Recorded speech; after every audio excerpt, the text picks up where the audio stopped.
மதகுருக்களே, ஊடகவியலாளர்களே, நண்பர்களே, அனைவருக்கும் எனது பிற்பொழுது வணக்கங்கள்.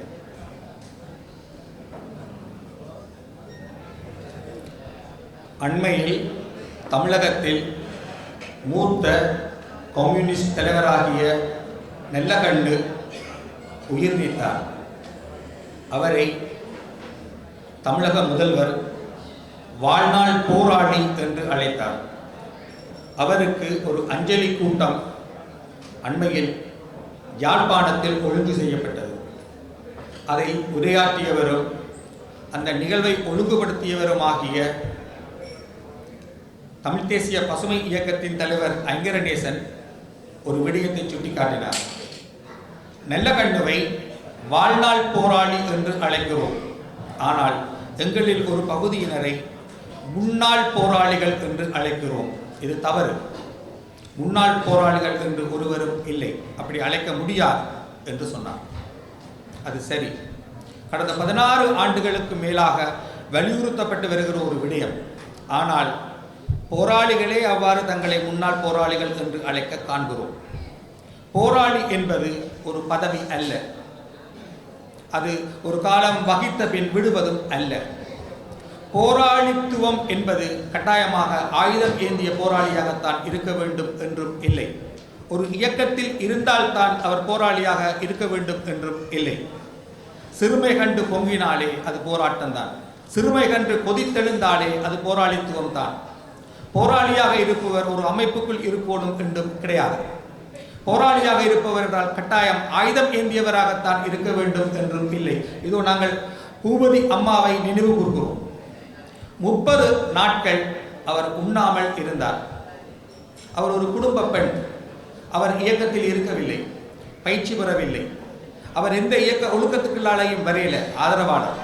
ஆனால் ஒரு குடும்ப பெண் 30 நாட்கள் சாப்பிடாமல் இருந்தார் என்று சொன்னால் அது ஒரு சாதாரண விடயம் அல்ல. அதுதான் போராளித்துவம். எனவே போராளியாக இருப்பது என்பது ஆயுதத்தோடு இருப்பது என்பது மட்டுமல்ல. அகிம்சை வழியிலும் அறவழியிலும் போராளித்துவம் உண்டு. பெண் விடுதலைக்காக போராடும் போதும், ஆன்மீக விடுதலைக்காக போராடும் போதும், சமூக நீதிக்காக போராடும் போதும் அது எல்லாமே போராளித்துவம் தான். அப்படி பார்த்தால் போராளித்துவம் என்பது ஒரு பதவி அல்ல, அது ஒரு வாழ்க்கை முறை. ஆனால் ஏன் இங்கே மட்டும் முன்னாள் போராளி என்று அழைக்கிற ஒரு நிலைமை ஏற்பட்டது? தவிர இப்பொழுது போராளிகள் நலன்புரி அமைப்பு என்று ஏன் இந்த அமைப்புக்கு பெயரிட வேண்டிய தேவை வந்தது? நான் முன் சொன்ன ஐங்கரநேசனின் பேச்சை அவர் முகநூலில் பகிர்ந்திருந்தார். அதில் கீழே பின்னூட்டங்கள் வந்தன. ஒரு பின்னூட்டத்தில் ஒருவர் அவர் புலம்பெயர்ந்து வாழ்கிறார். அவர் விடுதலை புலிகள் அல்லாத வேறொரு அமைப்பில் இருந்தவர், இப்பொழுதும் அரசியல் செயற்பாட்டாளராக இருக்கிறார். அவர் கேட்டிருந்தார், நாங்களும் அரசியல் செய்கிறோம், எங்கட கட்சியின் பேர்லாம் செய்கிறோம், எங்கட அமைப்பின் பேர்லாம் செய்கிறோம், இவர்கள் மட்டும் ஏன் போராளிகள் என்ற வார்த்தையை பயன்படுத்துகிறார்கள் என்று ஒரு கேள்வி கேட்டிருந்தார். அந்த கேள்விக்கு அங்கே பொருத்தமான பதில் கூறப்படவில்லை. ஒரு பொருத்தமான பதிலை கூறலாம் என்று நான் நம்புகிறேன். என்னென்றால், கடந்த 16 ஆண்டுகால தமிழ் தேசிய மிதவாத அரசியல் எனப்படுவது அந்த 2009க்கு முன்னுக்கு இருந்த கருநிலை அரசின் மேன்மைகளை உயர்த்தி பிடிப்பதன் மூலம், அந்த கருநிலை அரசின் பெருமைகளை பேசுவதன் மூலம் வாக்கு திரட்டும் ஒரு அரசியலாகத்தான் இருந்து வருகிறது. 1985ஆம் ஆண்டு வசந்த காலத்தில் தொடங்கி 2009 மே வரையிலுமான அந்த காலகட்டத்தில் இருந்த அந்த கருநிலை அரசின் உன்னதங்களை போற்றுவதன் மூலம் அவர்கள் வாக்கை திரட்டுகிறார்கள். ஆனால் அந்த கருநிலை அரசின் பங்காளிகளாக இருந்த உங்களில் பெரும்பாலானவர்களை கைவிட்டு விட்டார்கள். நீங்கள் இன்றைக்கு மனம் சோர்ந்து போனவர்களாகவோ, கைவிடப்பட்டவர்களாகவோ, அச்சுறுத்தல்களின் மத்தியில் வாழ்பவர்களாகவோ, உங்கள் பிள்ளைகளுக்கும் பேரப்பிள்ளைகளுக்கும் முன்னுதாரணங்களாக இருக்க முடியாதவர்களாகவோ போயிருக்கும் ஒரு நிலையில் எந்த போராட்டத்தை வைத்து அவர்கள் அரசியல் நடத்துகிறார்களோ அவர்கள் அந்த போராட்டத்துக்கும் உண்மையாக இல்லை, அதன் கண்ணியத்துக்கும் உண்மையாக இல்லை. மேதகு என்ற ஒரு வார்த்தையை சொல்லிவிட்டு அதுக்கு கீழே எதையும் கதைக்கலாம் என்ற ஒரு அரசியல் வந்துவிட்டது. 2009க்கு முன்னரான அந்த கருநிலை அரசின் உன்னதம் என்பது பொய்யர்கள் எடுத்து அணியும் ஒரு முகமூடியாக மாறிவிட்டது. எல்லா அரசியல்வாதிகளையும் நான் சொல்ல வரேன், பெரும்பாலானவர்கள் வாக்கு வேட்டை அரசியலுக்கு அந்த கருநிலை அரசின் உன்னதங்களை கையாளுகிறார்கள், பயன்படுத்துகிறார்கள். ஆனால் அந்த கருநிலை அரசின் பங்காளிகளாக இருந்தவர்களை சந்தேகிக்கிறார்கள் அல்லது அவர்களை ஒதுக்குவதற்கு நீ புலனாய்வுத்துறையின் ஆள் என்று சொல்லுகிறார்கள் அல்லது அவர்களை சமூகத்தில் மதிப்பிறக்கம் செய்கிறார்கள். இது எப்படி? இப்படி ஒரு பின்னணிக்குள் தான் அந்த அரசின் பங்காளியாக இருந்தவள் நான், அந்த அரசை கட்டியெழுப்பியது நாங்கள், எங்களோடு இருந்தவர்களால் அதில் தியாகம் செய்தார்கள், எனவே எங்களுக்குத்தான் இதில் உரித்து அதிகம் என்று சொல்லிக்கொண்டு போராளி என்ற வார்த்தையை பயன்படுத்த வேண்டிய தேவை வருகிறது. ஏனென்றால் 16 ஆண்டு கால தமிழ் தேசிய மிதவாத அரசியல் எனப்படுவது 2009க்கு முன்னுக்கு இருந்த ஆயுத போராட்டத்தின் பெருமைகளை சொல்லித்தான் வாக்கு திரட்டுகிறது.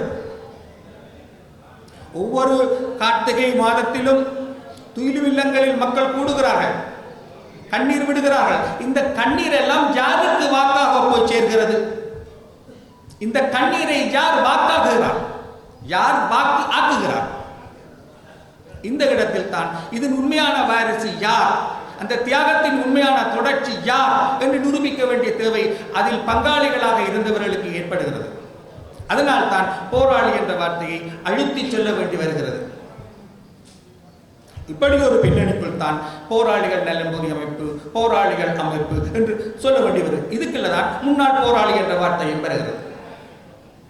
எனவே கடந்த 16 ஆண்டு கால அரசியல் என்பது அதுக்கு முன்னுக்கு இருந்த போராட்டத்தின் பெருமைகளை தேர்தல் நோக்கத்துக்காக பயன்படுத்தும் ஓர் அரசியலாகத்தான் இன்று வரை இருந்து வருகிறது. ஆனால் இந்த அரசியலில் அந்த கருநிலை அரசின் உன்னதங்களை பேசுகின்ற பெரும்பாலானவர்கள் தாங்கள் சொல்லுகின்றவற்றுக்கு உண்மையாக இல்லை, தமக்கு வாக்களித்த மக்களுக்கு விசுவாசமாகவும் இல்லை. அதைவிட குரூரமானது, தங்களுடைய கட்சிக்குள் புறம்பாடு வரும் பொழுது இந்த இயக்கத்தவர்களின் ஒரு பகுதியினரை கையாள முற்படுகிறார்கள். அவர்களை கடந்த 16 ஆண்டுகளாக மிக பாதகமான ஒரு சட்டச்சூழலுக்குள் வாழ்பவர்கள் விடுதலை புலிகள் இயக்கத்தில் இருந்து புனர்வாழ்வு பெற்றவர்கள் தான்.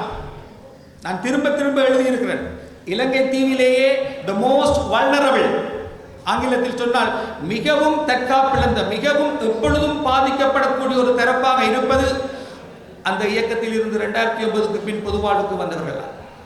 The most vulnerable. அவர்களை வைத்து அரசியல் செய்கிறார்கள். ஆனால் அவர்களின் வாழ்க்கை தரத்தை உயர்த்தவோ அல்லது அவர்களுக்கு பாதுகாப்பான ஒரு சட்டச்சூழலை ஏற்படுத்தவோ எத்தனை பேர் தயார்? இதுதான் பிரச்சனை. இந்த நிலையில் தான் இவர்கள் தங்களுடைய அடையாளங்களை நிலைநிறுத்த நாங்கள் தான் போராளிகள் என்று சொல்ல வேண்டிய ஒரு நிலைமை வருகிறது. இதுல ஒரு தென்னிலங்கை உதாரணத்தை நாங்கள் இங்கே ஒப்பிடலாம். தென்னிலங்கையில் ஜேவிபியின் இனப்பிரச்சனை தொடர்பான நிலைப்பாடுகளோடு நான் உடன்படவில்லை, முதலிலே சொல்லுவோம். ஆனால் ஜேவிபி 2 தடவை ஆயுத போராட்டத்தில் ஈடுபட்டது, 2 தடவை குரூரமாக நசுக்கப்பட்டது, 2 தடவை தடை செய்யப்பட்டது. 50 ஆண்டுகால அனுபவத்துக்கு மேலான அனுபவத்தை கொண்ட ஒரு இயக்கம் 2 தடவைகள் நசுக்கப்பட்டு தோற்கடிக்கப்பட்ட பின்னரும் கூட அது தன் சொந்த சாம்பலில் இருந்து மீண்டு எழுந்தது. புதைக்கப்பட்ட தனது தோழர்களின் புதைகுழிகளுக்குள் இருந்து அது மீண்டு எழுந்தது. ஆனால் தென்னிலங்கையில் அந்த இயக்கத்தின் பெயரை சொல்லி அரசியல் செய்ய ஏனைய கட்சிகள் முயலவில்லை. இது எங்களுக்கும் அங்கேயும் உள்ள பிரதான வேறுபாடு. தென்னிலங்கையில் இருக்கும் மிதவாத அரசியலில் இருக்கும் பிரதான கட்சிகள் பெருமளவு வலதுசாரி கட்சிகள். அதுக்காக இது பெரிய இடதுசாரி என்று அல்ல, ஆனால் இது இடது மரபில் வந்தது, பெருமளவுக்கு கரையோர பகுதியை பிரதிபலித்தது, உயர்குடியை பிரதிபலிக்காதது. ஆனால் ஏனைய கட்சிகள் ஆங்கிலம் பேசும் மேட்டுக்குடி மரபில் வந்தவை, உயர்குலாத்தை சேர்ந்தவை. எனவே யுஎன்பியோ எஸ்எல்பியோ ஜேவிபியின் அரசியலை காப்பிரைட் எடுக்கின்ற தத்தெடுக்கின்ற நிலைமை வரையில விரும்பல. அதனால் தன்னுடைய 2 போராட்டங்களின் பின்னர் தோற்கடிக்கப்பட்ட பிறகும் கூட அந்த இயக்கமே அதன் தியாகத்தின், அதன் அர்ப்பணிப்பின், அதன் அரசியலின் தொடர்ச்சியாக அடுத்த கட்டத்துக்கு வந்துச்சு. வந்து இன்றைக்கு நாட்டில் ஆட்சியை கைப்பற்றும் ஒரு வளர்ச்சிக்கு வந்திருக்கு.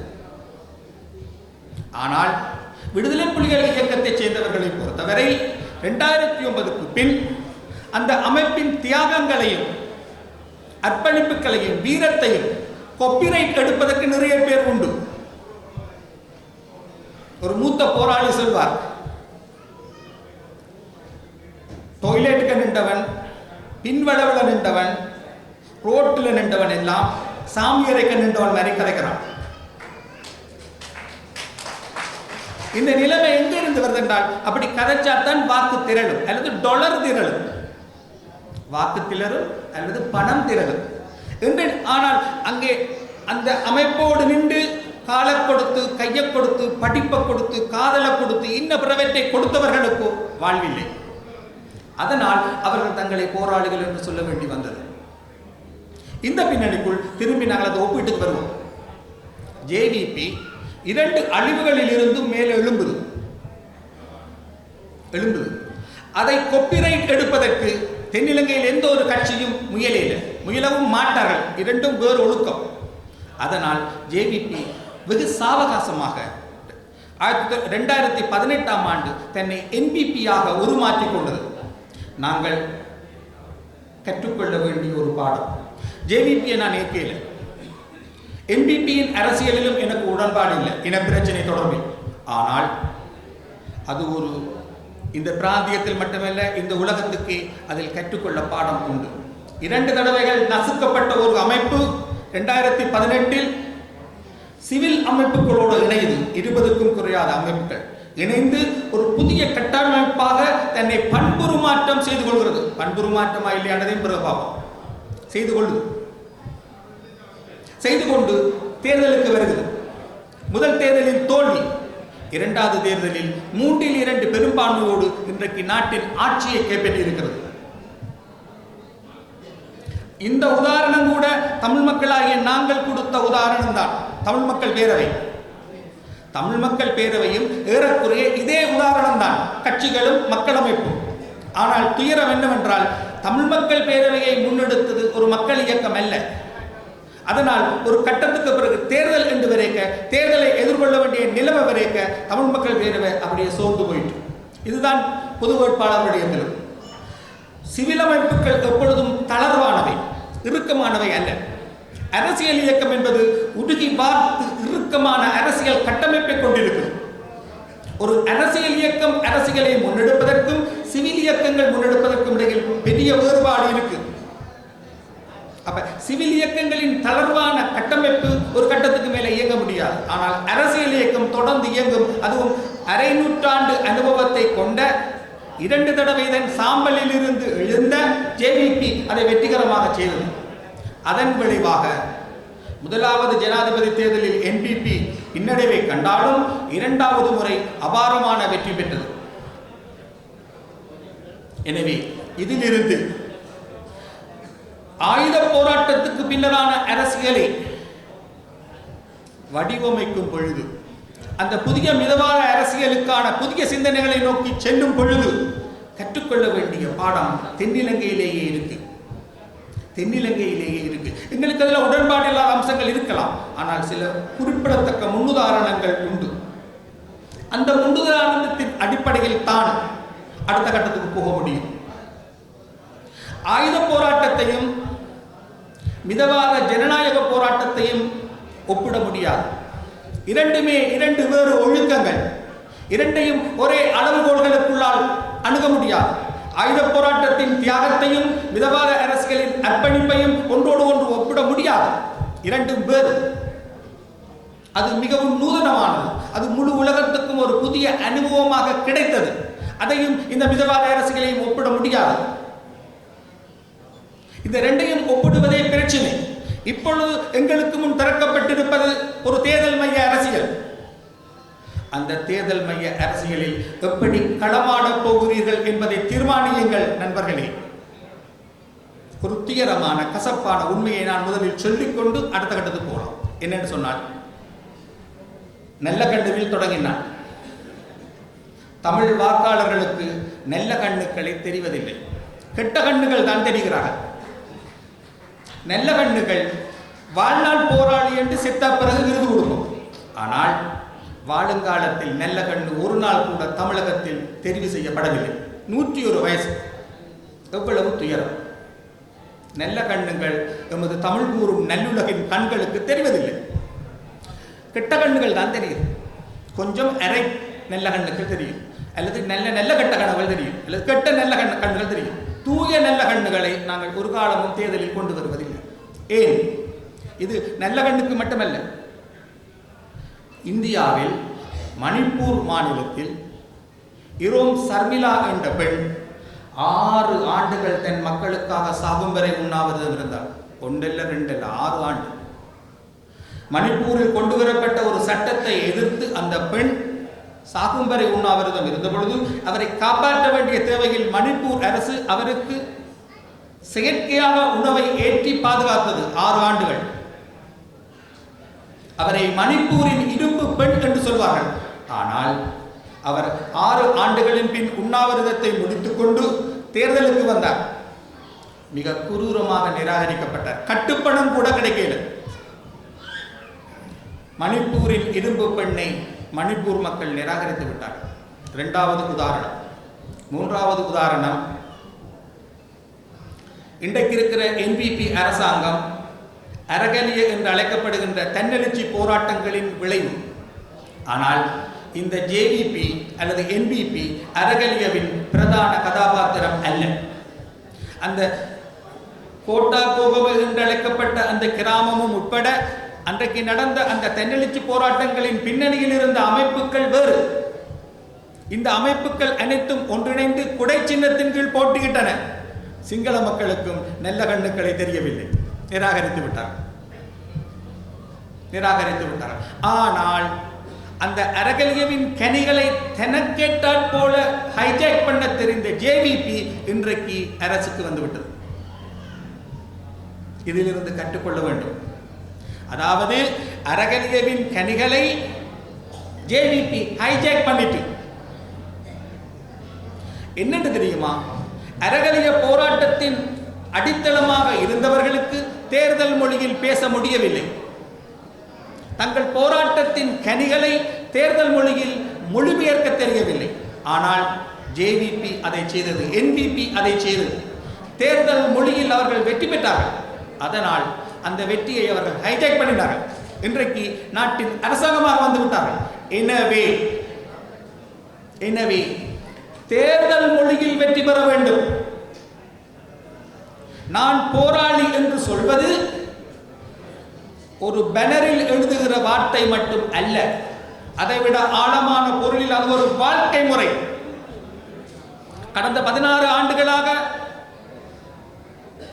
அந்த கருநிலை அரசின் காப்பிரைட்டை கேட்டு பலரும் தங்களுக்கிடையே சண்டை பிடிக்கிறார்கள். நினைவு கூறுதலின் நாட்களுக்காக ஆளுக்கால் முட்டுப்படுகிறார்கள். இவர்களில் யாருமே அந்த கருநிலை அரசின் நேர்மைக்கு அருகே இல்லை என்று உங்களுக்கு தெரிகிறதல்லவா? அப்படி என்றால் நாங்கள் தான் நேர்மையானவர்கள் என்பதை சொல்லிக் கொண்டிருக்க முடியாது, நிரூபிக்க வேண்டும். தமிழ் தேசிய அரசியலில் நேர்மையானவர்கள், கண்ணியமானவர்கள், உண்மையானவர்கள், அர்ப்பணிப்புக்கு தயாரானவர்களின் தொகை அதிகரிக்க வேண்டும். ஒரு மக்கள் இயக்கத்தால் வழிநடத்தப்படும் மிதவாத அரசியல் ஸ்தாபிக்கப்பட வேண்டும். எனவே ஏற்கனவே அர்ப்பணிப்புக்கு தயாராக இருந்த முன்னுதாரணத்தை காட்டிய ஒரு பகுதி என்ற அடிப்படையில் நீங்கள் முன்னுதாரணம் மிக்க, அர்ப்பணிப்பு மிக்க, நேர்மையானவர்களை அரசியலுக்கு கொண்டு வர வேண்டும். தமிழ் மிதவாத அரசியலில் நேர்மையானவர்கள், அர்ப்பணிப்பு மிக்கவர்கள், கண்ணியமானவர்கள், நல்ல கண்ணுக்களின் இரோம் சர்மிளா போன்றவர்களின் தொகையை அதிகப்படுத்த வேண்டும். அப்படி அதிகப்படுத்தினால் தான் அதுதான் உண்மையான போராளித்துவம். போராட்டத்தில் ஈடுபட்ட பலருக்கும் ஒரு சிக்கல் இருக்கு. பாதுகாப்பு ஒரு பிரச்சனை, அதை விட ஒரு முக்கிய பிரச்சனை இருக்கு, உளவியல் பிரச்சனை. உளவியல் பிரச்சனை நிறைய இருக்கு. அதுல பிரதான பிரச்சனை, தன் பிள்ளைக்கு தான் ஒரு வெற்றி பெற்ற தாய், வெற்றி பெற்ற தகப்பன் என்று நிரூபிக்கணும். என்னுடைய அப்பா ஒரு பிழையான எதிர்காலத்தை தெரிந்தெடுத்தார் என்று அந்த பிள்ளை நினைக்கக்கூடாது. என்னுடைய அப்பா தன் வாழ்வின் இளமையை வீணாக்கினார் என்று அந்த பிள்ளை நினைக்கக்கூடாது. என்னுடைய அப்பா தன் சக்தியை, கல்வியை, இளமையை, வயதுகளை வீணாக்கி விட்டார் என்று அந்த பிள்ளை யோசிக்கக்கூடாது.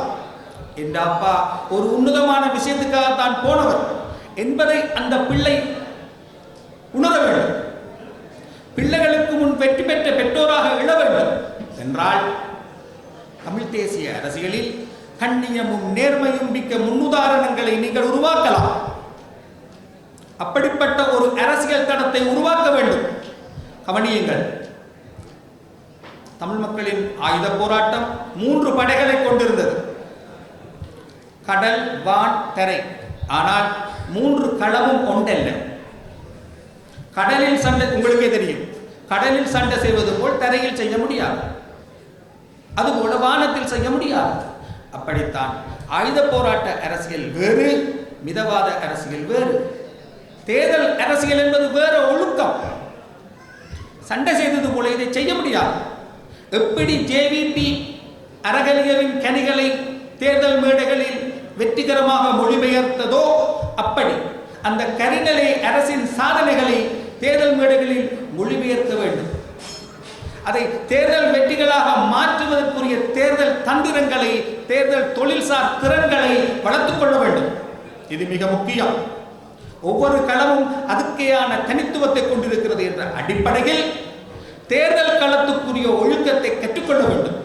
அதன் மூலம் போராளித்துவம் என்பது நான் தான் போராளி என்று சொல்வதல்ல, அதாக வாழ்வது. இன்றைக்கு இருக்கிற அந்த கரிநிலை அரசை காப்பிரைட் எடுக்க துடிக்கின்ற கட்சிகளின் மத்தியில் உண்மையான வாரிசுகள் நாங்களே, நேர்மையான, கண்ணியமான, அர்ப்பணிப்பு மிக்க முன்னுதாரணங்கள் நாங்களே என்பதனை அவர்களுக்கு உணர்த்துவது, யாருடையதும் கைப்பாவைகளாக மாறாமல் முன்னுதாரணம் மிக்க ஒரு அரசியலை முன்னெடுப்பது, அதுதான் உண்மையான போராளித்துவம். நன்றி.